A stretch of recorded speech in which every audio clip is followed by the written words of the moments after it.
he didn't do anything, the people who set him up should go to jail. And that's the way it should work. Well, anyway, that's what I think that saga is all about. The big winner here is Marine Le Pen. And she was carrying about a 21% plus side. I've known Marina since she was in her early 20s. Her father's a very good friend of mine. And he only got 19% when he ran for the presidency of France. They just weren't still ready for him. He started his National Front in 1974 after he had an accident in Algeria jumping out of a plane. He was a captain in the Foreign Legion. In the Foreign Legion, you only have French officers, and everybody else are foreigners. And he was at the Bien Phu, incidentally, and he was taken out wounded, and the following day the place fell. And, of course, they butchered everybody. And so he was very fortunate. And he was in on the Salon group in, I think it was 68. They were going to take over the French government, have a coup, and the coup was discovered. But he was in the hospital having gotten hurt and jumping into Algeria. There was a war between the French and the Algerians at that time. And I'm not sure on all the dates, but anyway, he started the National Front in 74. He's a great guy, and a real man's man, if you may. Gold's up 1480, silver's up 159. And so I know Marina quite well, and her sister's about 5 or 6 years younger. I can't remember her name. But Marina's been in politics in France since she was 21. And this knocking out of Strauss-Kahn as a candidate, who probably would have been the next president, probably will give her another probably 9 points. So she should have about 30% approval. And that gives her a shot, number one, at the finals, because it won't be a clear-cut winner. And she'll go against Sarkozy. And the difference between the two is pretty stark. I still have a lot of pictures here with Le Pen and I and the family, etc. I don't know where they are. They pop. I have one of them out, which I have framed, but the rest of them, they're in my books, so to speak. But anyway, that's my take on that. And that means that the New York police had to be in on it and everything. But how's it going to play? Perpetually corrupt. How is this going to play out? I mean, they really, they can't really prosecute the guy. I mean, wouldn't someone his stature have some sort of immunity and so forth? No. No? He was on personal business, so it wasn't covered under the IMF. And so 160 on silver on the upside, 3509. So he wasn't covered on that. Now they're talking about bail, and they're talking immediately about getting rid of them out of the IMF. That's part of what this is all about. And they wanted them out of there. And, everybody in Washington, Paris, they know what's going on. Yep. And they're just not going to tell you. What's that? Would there have been any... I mean, you're right. I mean, the judges, everything, the courts.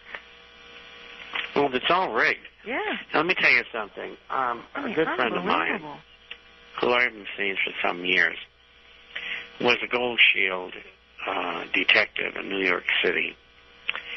And I met him through another New York friend some years before. And he was first on the scene with others when I got the call when Nelson Rockefeller had a heart attack and died. And what never got into the newspapers is that he was using butyl nitrate. And he was involved in a sex orgy. And that's why it never got in the papers. He overexerted himself, I guess. But that's the sort of thing that goes on in New York City. Cover up after cover up after cover up. And that's just the way it is. Well, I mean, this was kind of quite obvious, so it is amazing.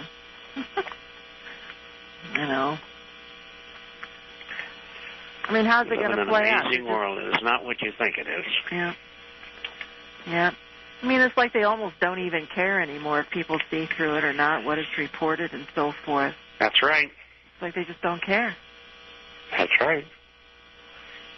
Same with their legislatures and the Constitution.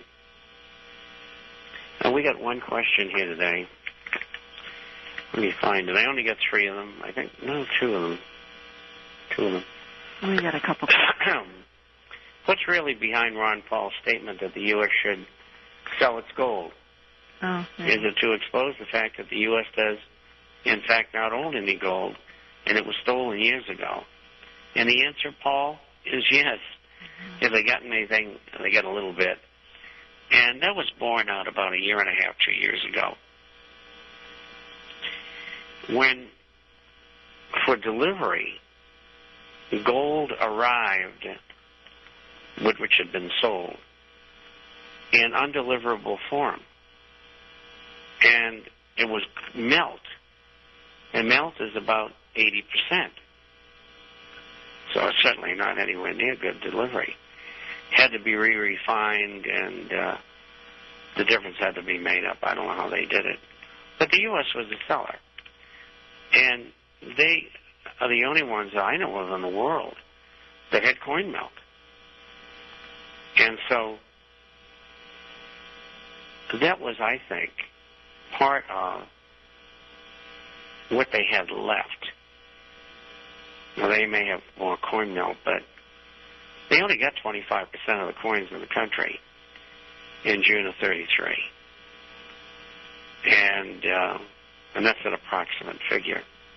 How much coin melt they sold, I don't know. Now, you would have thought they'd have enough brains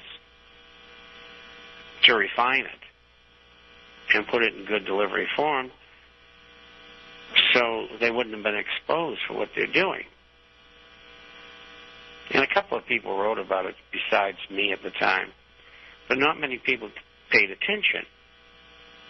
They haven't been following gold and silver for the years that I have. And, I mean, after a while, you know what these guys are going to do. But that was a stupid mistake. And Ron Paul says, hey, show me the gold. Mm-hmm. Don't tell me it belongs to somebody else and you're borrowing it. So I think that campaign of misdirection by Mr. William Daley, who is the economic advisor to the president and former head of the Midwest office of J.P. Morgan Chase, he's not going to fool anybody with that. And Ted Truman is supposed to be the ramrod in this, and they drag his whatchamacallit out every time they want some dirty work done. It's not going to work. So all of you people in Washington who are listening to the program, you're screwed because the word is out. So you may as well pack your program away because this is going to work because we're way ahead of you. Second question from Paul. Now that the silver bubble has burst, should I buy shares of Netflix? Well, if I were you, I'd buy at least $1 million. It's only selling for about $234 a share. So you get that kind of dough, so you can do that. No, I'm only kidding, but that's exactly what he put down here. And there was never a silver bubble. And that was normal short covering. That's it. As we look back, that's what drove the upside. A lot of buying on the way, but most of it was buying on their shorts, being bought in at a loss, and they were selling their longs too. Every player was different. Some made money, some lost a lot of money. Next question from Nancy. Up, I hear the music, Bob. We're just going to have to wait until we come back. Mm-hmm.